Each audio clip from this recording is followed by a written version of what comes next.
Alright, I think we can begin with today's webinar. Hello and welcome everyone. My name is Adrian Kramer. I'm one of the application engineers here at Diabatix, and in today's webinar we'll be covering multi-objective optimization for battery cold plates. And also I will be covering how generative design can cut your manual engineering hours to only a few minutes. So to provide you with a quick agenda on what we will be covering today, first, I'm going to give you a technical background on setting up multi-objective optimizations. Then I will actually do a case setup start to finish on ColdStream for this very cold plate that we're optimizing. I will do a results presentation of the cold plate, of which you already get to see a sneak peek here. Then we'll have time for some questions. And at the end of the webinar, I'll provide you with some information on how you can get started with generative design already today, and how to stay in touch with us. All right, so to begin with the technical background, so in any multi-objective optimization, of course, the first thing you need is an objective function. And how this objective function differs from a single objective is the fact that we have several parameters that we're optimizing for, and with that comes the introduction of these weighting factors, so this W you see here. And so why is this actually important for battery cold plates in electric vehicles? Well, for battery cold plates, there are several parameters that play a key role in the performance of the battery cold plate, such as a low global temperature variance across the entire plate, pressure drop, for example, and also the manufacturing constraints. So we will be optimizing for all of those parameters in this multi-objective optimization using generative design on ColdStream. So with this objective function, of course, then you have a set of hard constraints that go along with it. That's just the general definition of such an optimization. Then to make it more specific, well, let's start off with defining it for just a single objective. So in this case, we are minimizing temperature, taking the integral of temperature over a certain domain, and then we have fixed value constraints, these hard constraints that you see down here for the temperature spread, for the pressure drop, and for the manufacturing constraints. But with multi-objective, what you can actually do is translate some of these hard constraints into a further objective. So now we're looking at the multi-objective statement, where we are not only optimizing for a low global temperature, which is the first one here, but also for the temperature variance here. So now we have two weighting factors, W1 and 2, and these weighting factors can actually be clearly identified in ColdStream, and I will show you that once we get to the platform. And then including with these objective statements, you also have fixed value constraints. And so setting objectives, you always have to keep in mind, what am I minimizing for and what are fixed value constraints, to basically group them into these two groups.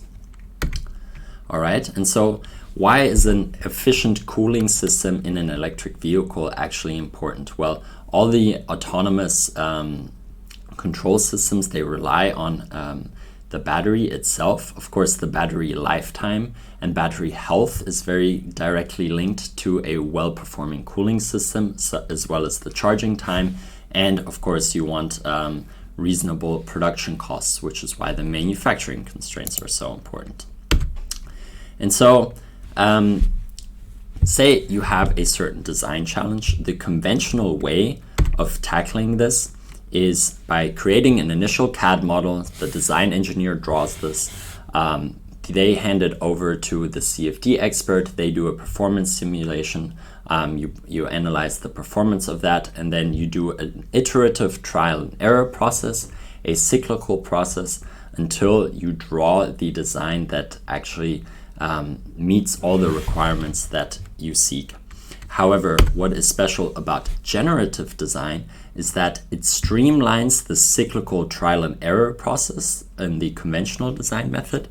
That is now streamlined into a linear process, so that if you have good input data for the design challenge at hand, you only have to set up the problem statement once, and the optimizer will compare hundreds of different designs until it gets to a optimal performing one.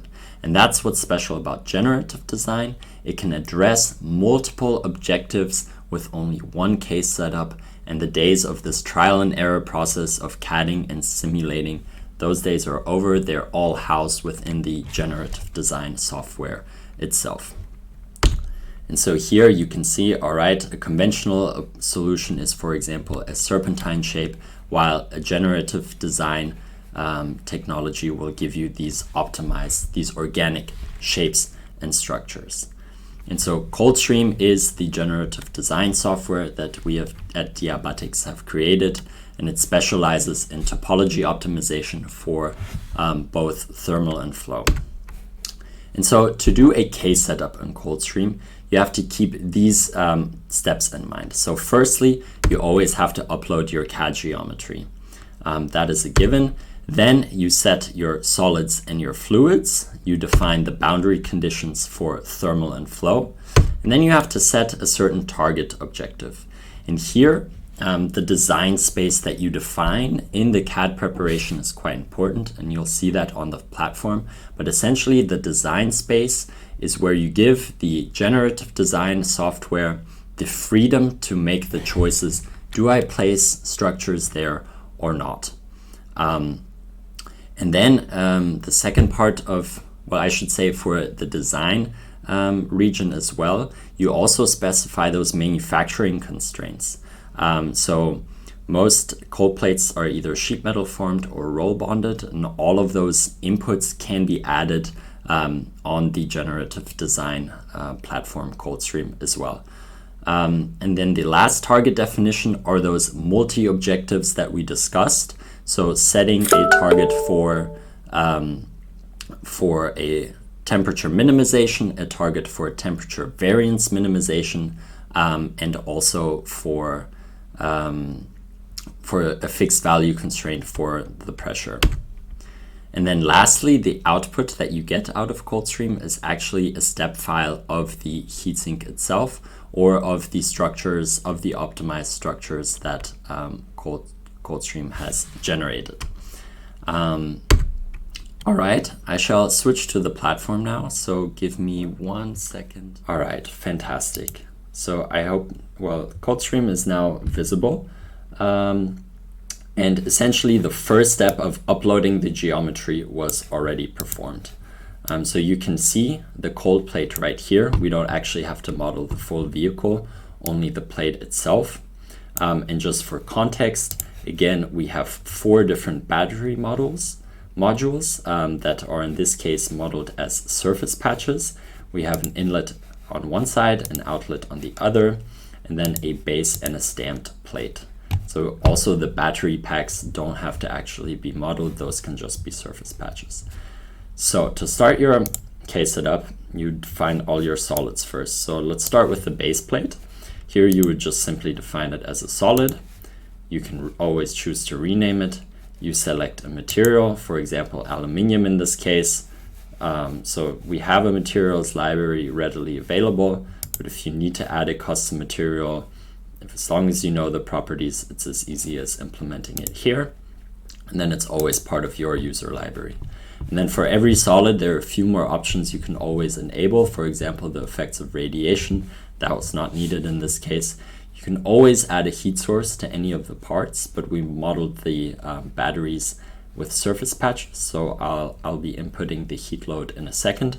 You can enable rotation, again not needed, and you can always add a target definition to any of these parts.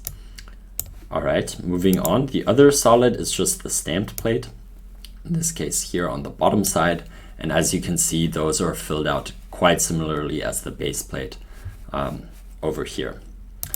Then you need to define the fluid region. So actually in your CAD preparation, before uploading a part to ColdStream, you basically need to create a fluid volume. So whether that's an air volume or a water glycol mixture, any sort of coolant, whether it's air or liquid cooled, it's entirely possible to accommodate for.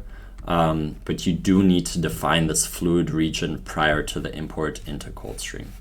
All right, so then the definition of the fluid region is actually quite similar as to the solid. You just then click here on fluid. Again, you can rename it. You select the material. So now you're in our fluids library where you can see, for example, we have air, even temperature dependent properties, and then any sort of coolant or fluid that you might be working with. Again, you can add it to your custom library. Okay, you can always enable the effects of buoyancy in case you have natural convection cases. That was not needed here. And then for the flow behavior, you do have to define a turbulence model. In this case, K omega SST was selected. We have a really great documentation page in case you're not so familiar with fluid mechanics. You can look up a little guide on which one to select right here. So in our case, we selected K omega SST, and the remaining selections were just left blank. All right, so then in the next step, let's define our boundary conditions for the flow behavior. So I hope you can all see it. The inlet is right here. And so that's just modeled with a surface patch. Same with the outlet on the other side. And so for inlets, typically those are defined with fixed flow rate inlets. You can also use fans and pumps as part of your user library. So if you know, for example, the performance curve of those, you can add those. In this case, I defined it with a fixed flow rate inlet, more specifically a volumetric flow rate. You have the option to include velocity or mass flow rate, not a problem, and you impose those here. For the outlet, 9 out of 10 times, it's just a pressure outlet with 0 Pascal. Okay, next are our boundary conditions for thermal. So here, like I already mentioned, the 4 battery modules, they were modeled as a group of surface patches. Now you can have as many as you want there. We just decided to do it this way because we knew the total heat load of the overall 4 battery modules together. So for these boundary settings, you would select a heated wall. You can also work with fixed temperature walls, or if you just have external or insulated walls, you select them there. And then here you input your heat load. All right, we'll come to the target setting lastly. I think next I would like to show you the design region, because I think this is quite important and also where it gets interesting. So your design region always needs to be a sub-region of the fluid itself. So as you can see here in this olive color, that is sitting inside the coolant region. And the biggest difference is that the inlets and outlets and the sections where you allow the flow to develop, those are not included. And that basically means the optimizer, so ColdStream, is not allowed to place any structures there. So actually what happens when you submit a case to ColdStream?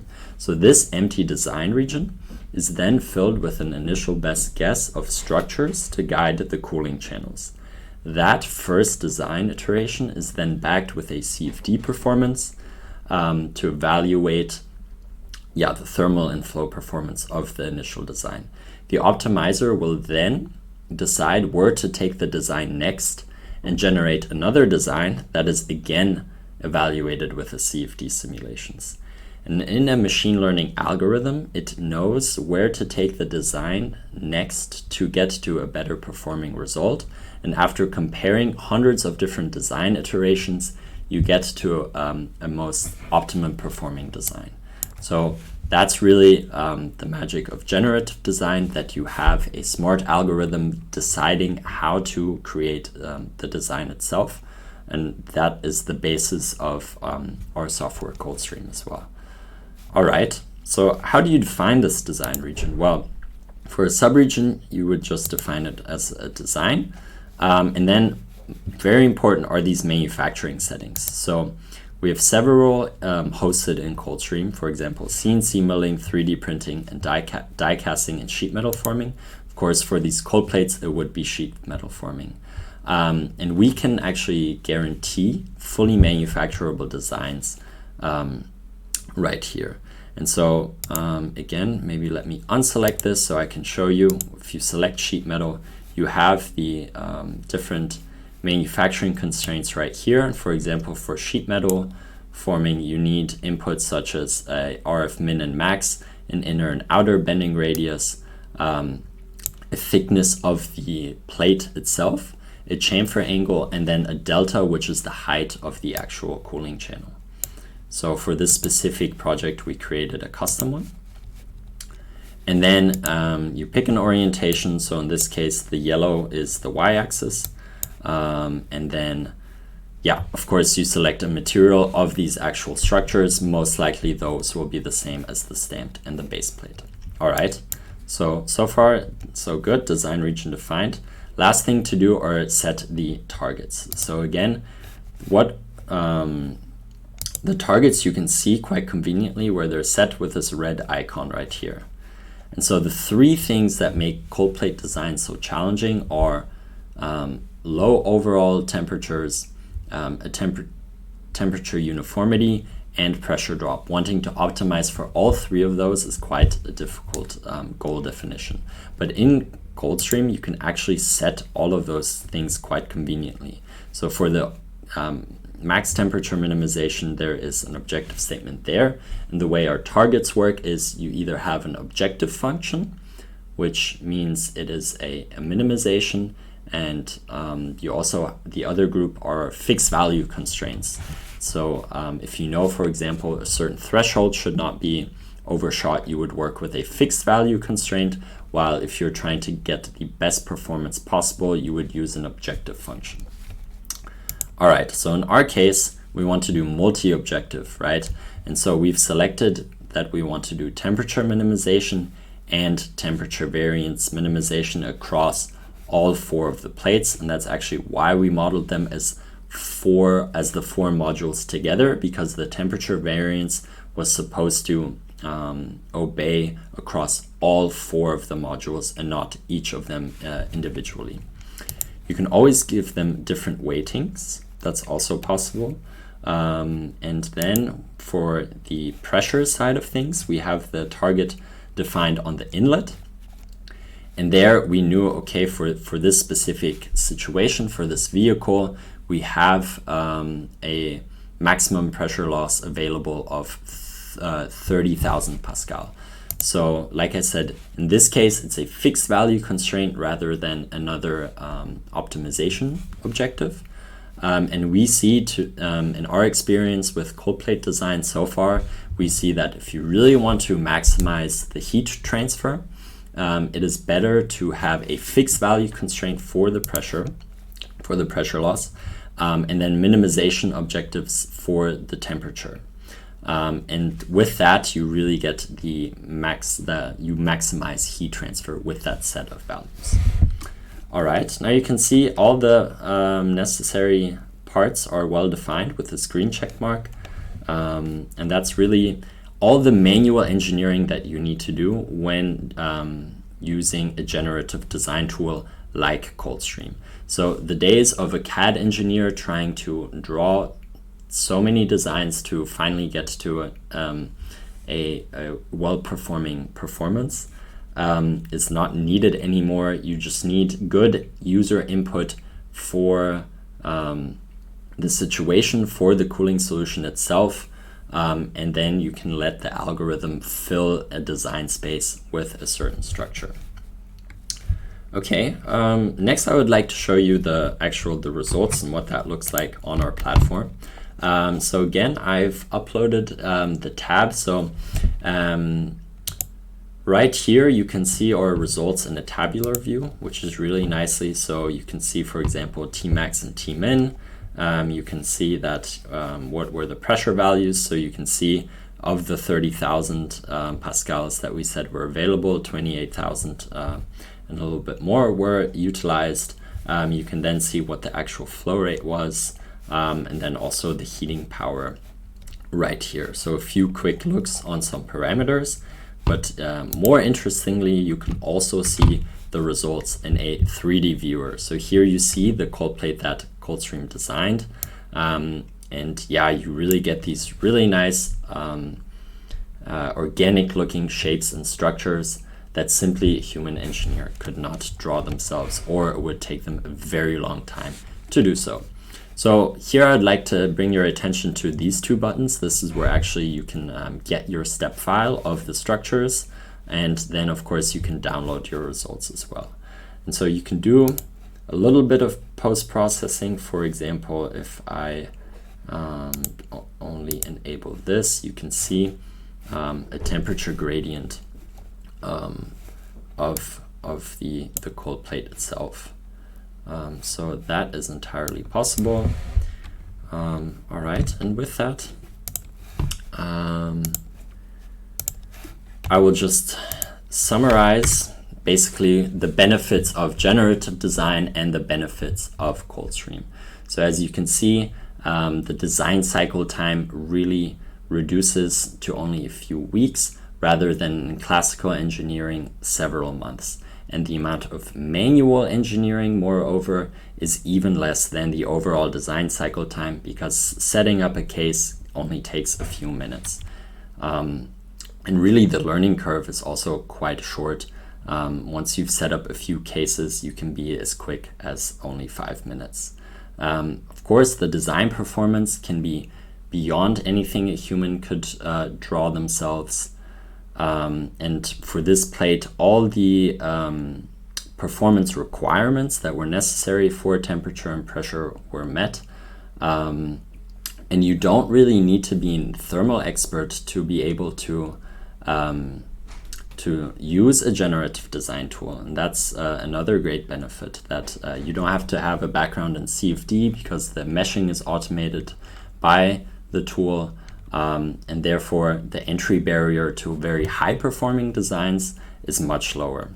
I should mention that ColdStream is a cloud-based software, so there's no hardware investment, and you always have the latest version and access from anywhere with as many users as you want. All right, well, thank you so much for listening to my presentation. We do have time for a few more questions. I should also mention that there were a couple moderators following closely, and hopefully they were answering some of your questions already. But I can just see if we have some that I can answer. All right. The first one, so for generative designed cold plates, what kind of performance improvements have you seen in maybe a comparative study to conventional designs? Yeah, that's actually a really great question. So we, of course, have done comparisons. So what do our designs, how do they compare to, for example, serpentine designs for cold plates or dimple structures? And we see that, you know, for on the thermal side, between 10 and 20% of performance improvement is absolutely feasible. And actually, we just released a white paper doing such a comparative study for battery cold plates. And I'll make sure to leave I can send you information on that white paper if you would like. All right, maybe a few more questions. Hi, Adrian. Thanks for the great presentation. I was wondering how you're able to guarantee 100% manufacturability. Yes, of course, that is a pretty big concern. Of course, in the end of the day, it's nice to have all these shapes and structures, but can they actually be mass manufactured? And so the answer is actually quite simple. Well, if your user input for the manufacturing constraints for that design region that I showed you, if those are true to what your manufacturing supplier can do with their machining and tooling, then our structures can guarantee that they're compliant with them. So it's, again, with good user input, we can deliver fully manufacturable parts for sheet metal forming or for roll bonded cold plates even. Okay, I see one more question I think that I would like to answer. So this one says, I'm trying to design a cold plate that has a more complex shape than the example you just gave. Are there any limitations on the complexity of the geometry? Yeah, that's, again, thanks for the question. That's a really great one, and the answer is no. So we have built ColdStream to be a tool that can really be super flexible. So of course we can do cold plates for electric vehicles, but the limitations on the geometry, simply put, there are none. So and the applications can then also always adapt to your geometries and to your inputs. So whether it's a cooling sleeve that's cylindrical, that can absolutely be the case. If your design regions are cylindrical or of any other shape other than the rectangle that I just showed you, that's absolutely not a problem. There are no limitations on the input geometry or the design space itself where the optimizer is allowed to place the channels. Yeah, so no worries there. Okay, I think that concludes the time that we have for today, and I think all the questions were answered that I see. Thank you to my moderators for following along and taking care of that. So what I want to leave you with today is, well, how can you actually discover generative design yourself? Well, we have set up a Try Now account. Basically, if you follow this URL, diabatix.com/utility/try-now, you, with just an email, you will gain access to our generative design platform ColdStream, and you can have access to a few predefined cases that we have already created and finished there, and so you can explore those even today. And if you want to learn more, please don't hesitate to stay in touch with me. Feel free to shoot me an email or give me a phone call. These are my contact information right there, and we're of course happy to spread the knowledge about generative design and also see how we might be able to help you with your cold plate design or any other cooling solution that you might be developing. Okay, well, thank you so much everyone for following along and for watching today's webinar.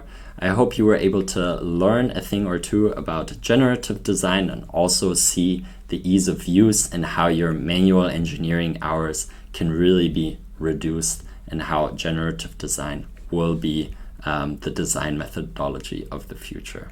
Thank you so much once more, and have a good day.